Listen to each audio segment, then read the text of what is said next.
Et si l'histoire des hommes de plus de 40 ans célibataires parce qu'ils ne trouvent pas quelqu'un ou parce qu'il y a quelque chose qui ne va pas chez eux n'était qu'une demi-vérité? Et si, après des décennies passées à poursuivre une carrière, à fonder une famille et à affronter les tempêtes des relations modernes, beaucoup d'entre eux parvenaient à une conclusion silencieuse mais révélatrice? Il ne s'agit pas d'abandonner les liens profonds. Il s'agit d'un choix conscient, de plus en plus courant, fait par des hommes qui ont déjà rempli leurs obligations, suivi les règles et qui, désormais, refusent simplement d'échanger leur tranquillité durement gagnée contre l'incertitude d'une relation qui n'ajoute pas de réelle valeur à leur vie. Nous ne parlons pas d'amertume ou d'isolement. Nous parlons d'une décision ferme et intentionnelle de vous donner la priorité. Aujourd'hui, nous allons explorer les raisons profondes et surprenantes pour lesquelles la liberté financière, les routines établies et la tranquillité d'esprit deviennent plus précieuses que la poursuite sans fin de la romance. C'est l'histoire d'hommes qui, à 40, 50 ans ou au-delà, choisissent la sérénité plutôt que le partenariat. Il ne s'agit pas d'une attaque contre les relations ou les femmes avec lesquelles ils pourraient interagir. Au contraire, des partenariats sains et aimants comptent parmi les plus grandes bénédictions de la vie. Ce que nous observons ici est un changement subtil mais puissant qui s'est produit dans l'esprit d'hommes qui ont atteint un tournant dans leur voyage. Pendant la majeure partie de leur vie, la société leur propose un scénario tout fait: étudier, construire une carrière, trouver un partenaire, fonder une famille.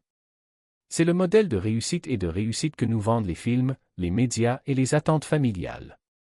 Mais que se passe-t-il lorsqu'un homme suit ce scénario ou essaie de le suivre et, à 40, 50 ans ou au-delà, se retrouve au milieu d'une vie qu'il a lui-même construite, en se demandant « Est-ce vraiment ce que je veux ?» Pour un nombre croissant d'hommes, le choix de rester célibataire n'est pas perçu comme un échec dans la recherche de quelqu'un, mais comme une réussite dans la recherche de quelque chose de différent, la paix. C'est une démarche courageuse, qui abandonne le besoin de validation externe et adopte une autosuffisance profonde et tranquille. Ces hommes ne fuient pas nécessairement l'amour, ils évoluent vers un état d'être qui, pour eux, représente le véritable luxe, une vie exempte de drames inutiles, de troubles émotionnels et des risques financiers qui accompagnent souvent un partenariat moderne. Il ne s'agit pas d'abandonner. Il s'agit d'une profonde réévaluation des priorités, où la santé émotionnelle, la stabilité mentale et l'autonomie personnelle sont enfin reconnues comme de véritables signes de force. Comprenons maintenant les 5 raisons centrales derrière ce choix puissant. Le premier d'entre eux est la stabilité financière. Un homme dans la quarantaine ou la cinquantaine est généralement au maximum de sa capacité de gain ou presque. Il a probablement passé 2 ou 3 décennies à travailler, à investir, à épargner et à bâtir une base solide. Il a survécu aux crises économiques, changé de carrière, appris de ses erreurs et créé une sécurité qu'il protège bec et ongles, bien entendu. Ce n'est pas une question d'égoïsme ou de refus de partager. Il s'agit de préserver le fruit d'une vie d'effort, de sacrifice et de discipline. Pour beaucoup, cette posture défensive est née de l'expérience douloureuse du divorce. Les statistiques démontrent que le taux de rupture après 50 ans a doublé depuis 1990 et que les conséquences financières peuvent être dévastatrices. Des études indiquent que le niveau de vie d'un homme peut chuter de 10 à 40% après un divorce. Pour maintenir le même niveau de confort, chaque partie aurait besoin d'une augmentation de plus de 30% de ses revenus, tout un défi quand, du coup, le même revenu doit subvenir aux besoins de 2 logements. Il ne s'agit pas seulement de partager une résidence. Nous parlons du partage des pensions, des régimes de retraite, des investissements et autres épargnes de retraite, qui constituent souvent le plus gros actif d'un homme. Même si votre ex-conjointe n'a pas contribué directement à ces fonds, elle pourrait avoir droit à une partie de ce qui a été accumulé pendant le mariage. Cela peut retarder les plans de retraite de plusieurs décennies, obligeant les gens à reconstruire ce qu'ils pensaient déjà garanti. En être témoin, que ce soit dans votre propre peau ou dans celle de vos amis, enseigne une dure leçon sur la façon dont des années de travail peuvent être mises en danger en un clin d'œil. Par conséquent, les hommes qui ont reconstruit leurs finances ou qui les ont toujours gérées avec soin ont tendance à aborder les nouvelles relations à long terme avec une évaluation des risques qui peut être confondue avec du cynisme. En fait, il s'agit d'une réponse rationnelle à une menace connue. Quiconque a passé des années à bâtir sa propre forteresse financière hésite à remettre les clés, non pas par mesquinerie, mais parce qu'il connaît le prix à payer en sueur, en stress et en nuit blanche pour construire chaque brique.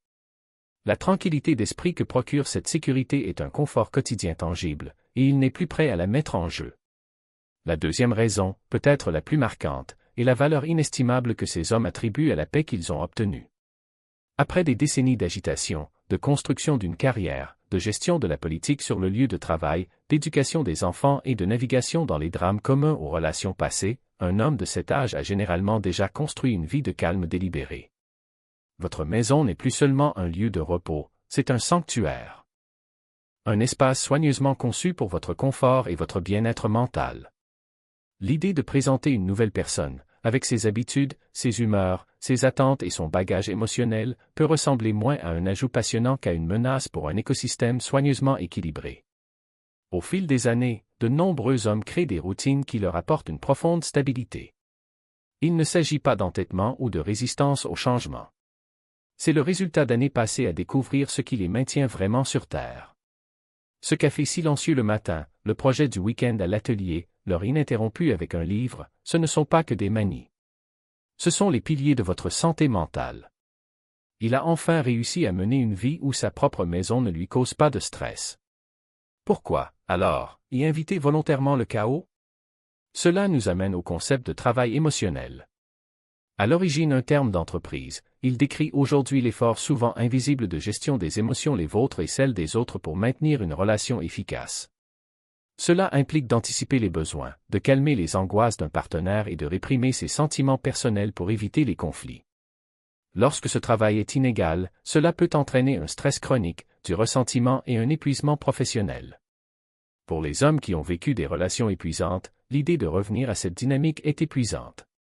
Ils en ont assez de marcher sur des œufs, de comprendre des indices ou de servir de tampon pour les problèmes non résolus de quelqu'un d'autre. Et ce n'est pas seulement une impression subjective, c'est une réalité prouvée par la psychologie.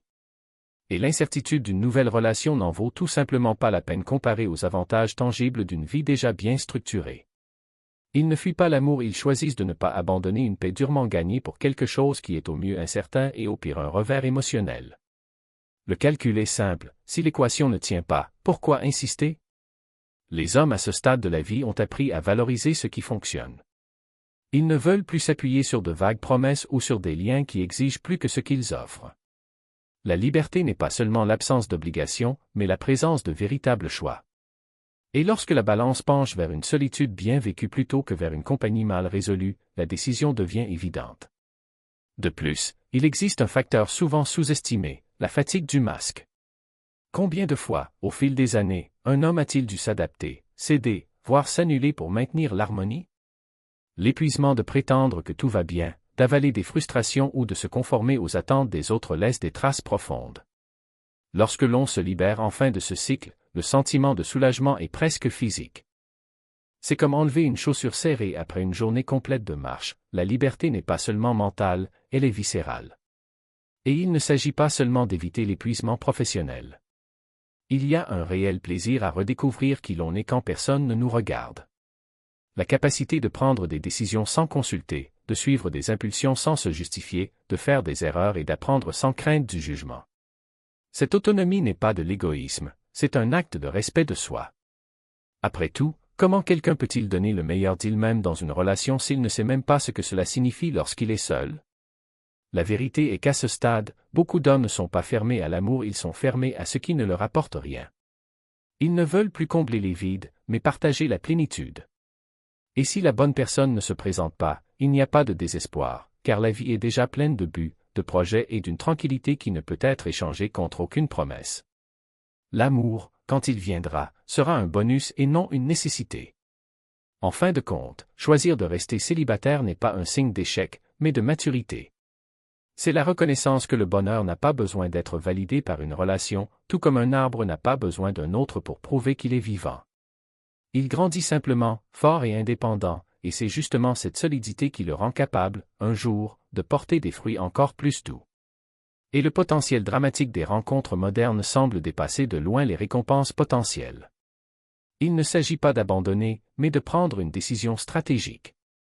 Ils préfèrent la tranquillité garantie de leur propre entreprise au risque de parier trop haut, ce qui pourrait leur coûter la raison. Ils valorisent toujours l'amour et la connexion, mais la norme est désormais plus exigeante. Ils le veulent dans des conditions de respect mutuel, d'équilibre et de légèreté, et s'ils ne le trouvent pas, ils se contentent parfaitement de rester célibataires et maîtres d'eux-mêmes. Ce qui semble être un phénomène simple est en réalité un choix complexe, fondé sur une réflexion approfondie sur ce que signifie réellement une vie réussie aujourd'hui. C'est une décision ancrée dans la souveraineté financière, dans la volonté rationnelle de protéger ce qui a été réalisé au cours d'une vie. Animée par une appréciation sacrée de la paix et un refus de sacrifier la santé mentale et physique au nom d'un conflit constant. Alimentée par le goût enivrant de la vraie liberté et l'épanouissement psychologique de vivre une vie authentique, sans masque. Guidée par une nouvelle boussole, qui pointe non plus vers la recherche d'un partenaire, mais vers la construction d'un objectif personnel. Et surtout, c'est une réponse rationnelle et stratégique au scénario confus et épuisant des relations modernes. Ce n'est pas un abandon, ni un retrait de la vie. Au contraire, pour beaucoup, il s'agit d'une puissante affirmation de l'estime de soi, d'un ajustement courageux des priorités. La profonde compréhension que la solitude n'est pas synonyme de manque, mais peut être une position de force et un choix délibéré. La prise de conscience silencieuse que le bonheur ne se trouve pas chez une autre personne, mais se cultive d'abord en soi. Ces hommes ne sont pas indifférents, ils sont engagés envers eux-mêmes. Et beaucoup non seulement survivent, mais prospèrent. Mais ce n'est qu'une conversation. Chaque voyage est unique et je veux entendre le vôtre. Êtes-vous un homme de plus de 40 ans qui a fait ce choix? Êtes-vous d'accord avec ces raisons ou y en a-t-il d'autres qui méritent d'être soulignées? Et aux femmes qui vous regardent, est-ce que cela reflète ce que vous observez chez les hommes qui vous entourent? Partagez vos histoires et vos points de vue dans les commentaires. Si cette vidéo vous a touché, laissez un like et abonnez-vous. Vous rejoindrez une communauté de personnes engagées à vivre une vie authentique et utile, selon leurs propres conditions. Merci d'avoir regardé.